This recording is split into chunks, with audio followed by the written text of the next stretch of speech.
What's good YouTube, it's TLM Jeff. Today I'll be showing you the absolute best controller settings for Xbox and PlayStation. For Park, Pro-Am, or Rec, whatever mode you enjoy, these settings will apply. Some of this stuff could be considered personal preference, like the camera angle, or the passing strengths, or whatever those may be, the passing sliders. But for me, this is what has worked the best for me throughout the year. I've used the same settings basically since day one of the game. So we're going to kind of dive into some more detailed advanced features and settings that kind of help out your gameplay. There's some stuff that I'm sure some people haven't even tweaked or even looked at that can really make the game a little bit easier on them. So let's hop straight into it, man. It doesn't matter too much, but I do want to quickly point out that I only play online, meaning like Rec and Pro-Am. I don't play much of the offline stuff like My League or My Team or My Career or anything like that. Most of these settings, though, will kind of carry over to the offline modes, but I do want to quickly point that out. I know some people only play 2K offline, and if that's the case, then most of these settings will work for you just fine also, but I wanted to quickly give that little disclaimer that I am an online only player. So we're going to start with the regular settings. There's not much we need to change here. Obviously, if you're playing offline, here's your game difficulty right here. The only thing we really need to tweak here is your camera shake. We want to turn that off. This will make your game look a little bit smoother. There'll be less bouncing around on the court. Also, turn your motion blur right here. Turn this down to 0. Again, kind of get rid of some of that tweaking and movement on your screen. Just makes the game feel a little bit smoother. You'll have a little bit less of that make you want to throw up on your screen blur stuff going on. So that's all it for the regular settings. But most of the stuff that's important for gameplay is in the controller settings. So let's hop into that now. Just keep in mind, a lot of this stuff can be considered personal preference. I'm going to skip over a handful of options that I don't think really change gameplay a ton, but I will point out those things that we're skipping as we go through. Most of the stuff that's the most important kind of has to do with your shot meter, your shot timing, also has to do with your passing settings, your defensive settings. There's a lot of stuff here that you can change and tweak. Do I think this stuff will turn you into some kind of 2K god? No, but this stuff does help. It helps to have your settings right. It helps to have your buttons working the way you want them, your sticks working the way you want them. Things like vibration don't really matter as much. I have mine off just because I hate the way the rumble feels on my hands. It's just a little distracting to me, so I have that turned off. Shot meter is also off. If you played any of 2K23 or probably any 2K in general, you know that the servers are pretty delayed, they're pretty laggy. Try adding a shot meter into that mix and you have a laggy meter. It's just not very reliable to count on that meter to be the right timing. You have to let go of the button early to even release the meter at the right spot, and at that point you're kind of defeating the purpose of it. So honestly, just turn the shot meter off. The boost for shot meter being off is a little bit lower this year, but you're still going to get a slight bit of a boost for the meter being off. And plus, just shooting without the meter is just way easier. Any top guard or any top player in this game is going to have the shot meter off.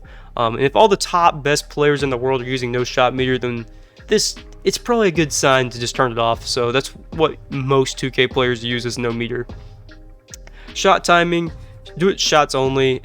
You'll kind of learn if you've ever tried the layup timing. You don't really need it. You can make some somewhat crazy layups with the timing being on, but those are just so far and in between. There's like, I mean, you're talking 1 in every 10 games you might have a timed layup that you can make at 30% contest. I think it's just easier just to have it on shots only, not even have to worry about timing your layups. You'll still make some 15%, 25%, some 30s here and there. Just keep it on shots only. Shot timing, release time, I've used late all year.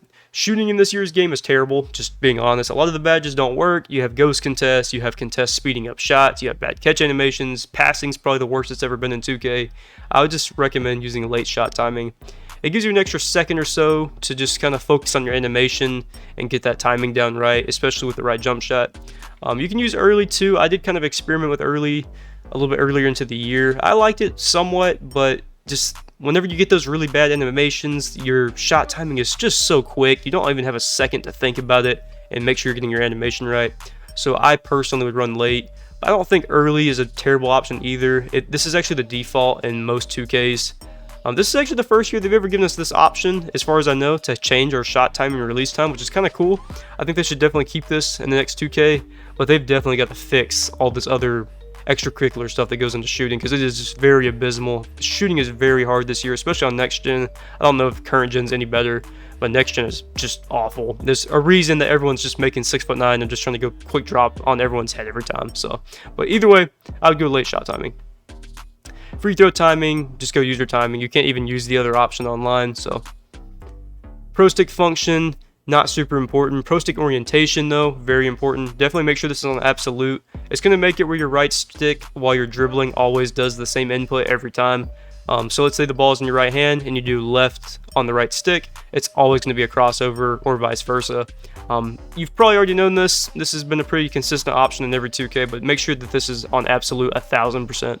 We're going to skip off-ball offense mode. We're going to skip double team reaction. We're going to skip the help defense button function. We're going to skip the call for pick and roll versus fade, and then we're going to pick back up at the player icons. Make sure this is on. This is pretty obvious, but this is how you icon pass, so you definitely want to be able to see your icons. Skip pass, I don't use it a ton, but it is kind of nice. You can actually hold the pass button and it'll skip the closest player to you and go to the next person. It's a decent little choice to have. I don't feel like you're going to need it super often. You're either going to use your RB button to icon pass it, or you're going to use the RB LB to just throw it to the farthest person down the court. So I don't think you really need this, but it is nice to have it on every now and again. Pro stick pass type and icon passing are actually decent little settings to have. I don't feel like they're super valuable to have in Comp Pro Am, or even in Comp Rec for that matter, but they're kind of cool to have. I mean, it's probably a good little setting to have for park. You can actually change your icon passing to where you can throw bounce passes with the icon passing, and I think there's even a few more pass types, I'm not sure, but it's a decent little feature. I haven't really ever got used to it. I don't like it a ton, but it's a nice little setting to have if you want to change it. The default though is just basically where your icon passes will always be a normal pass. We're going to skip receiver control. We're going to skip pro stick defense. We're going to skip the shading indicator. Who to guard in the past, a lot of people turn this off because they think it kind of makes their players slide. Do I think that this is somewhat true? Maybe. I don't really think I've noticed a difference with this on or off. In the Pro-Am, Rec, or Park, you can actually change who you're guarding. In the Pro-Am, it's even easier, but in Rec, if you actually press your RB button on your controller, or if you're on PlayStation, I guess it's called like what, R1, R2, I don't remember. But if you press that button and then you press the icon of the person you want to guard, you can actually change who you're guarding in the game and make your player shade towards their direction. So that's a nice little pro tip for y'all as well. You can keep this on though. You definitely want it on for Rec. For Pro-Am, most teams just run a zone, so they don't even have this icon on anyways. But for me, this is probably a nice little setting to have on. Alright, defensive assist strength. This is something I've been torn on in every 2K. I think I'm finally at a place where I can kind of say I know what it does now, and I feel like there's two types of people in this game. If you're a person that is a very big lockdown type player and you want to have full on control of your player, I would go as low as possible. I'm talking anywhere from 0 to like 20.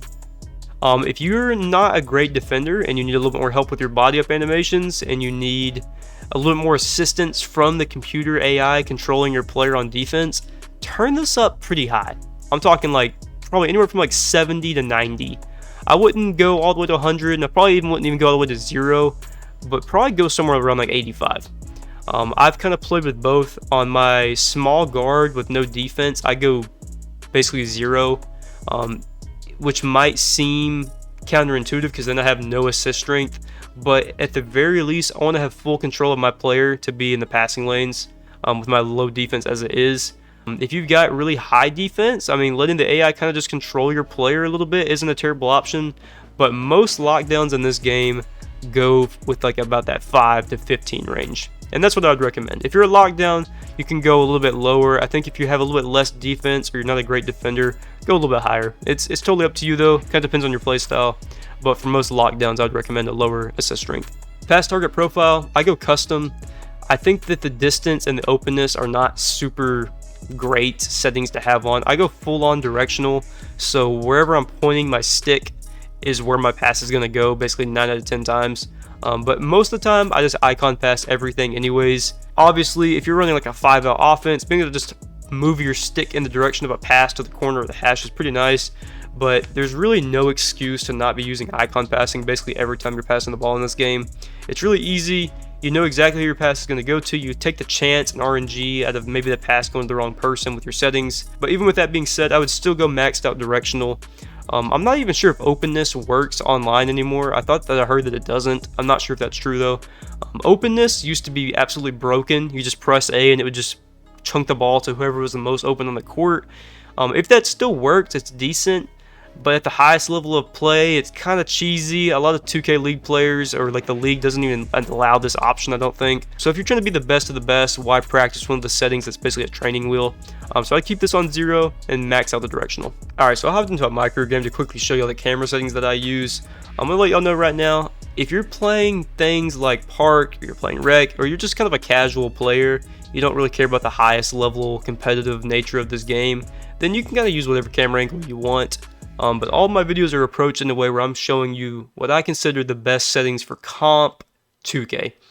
That, to us and my team, that is the most fun way to play this game. We love the 5-on-5 setting, playing against the best teams in the world, trying to become one of those best teams. And so for me, the best camera angle to do so is the 2K camera.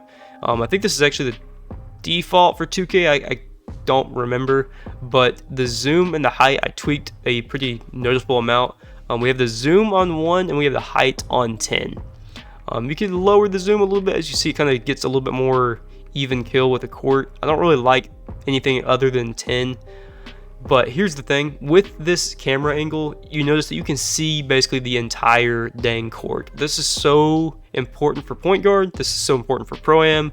You're probably not going to see any pro-am team that's very, very good use any other camera angle except for 2K. You can make other ones work, but 2K is the best competitive advantage for comp pro-am. A lot of people also use these cameras that are a little bit closer to their player, like Drive, My Player Default, On Court. This stuff that kind of tracks your player better, gives you more of that like cinematic feel. A lot of people that make content on TikTok use these kind of like closer to your player camera angles, and if that's what you want out of this game, then that's totally okay. But I personally think that the 2K camera with the settings that I have is the absolute best camera settings. Alright, so here's a little pro bonus tip. I'm sure a lot of us know about boost at this point. We know that they're good for your player. Some people don't run them. Some people make sure they have every single boost every game. But here's the thing. Make sure you always have jump shot boost on, period.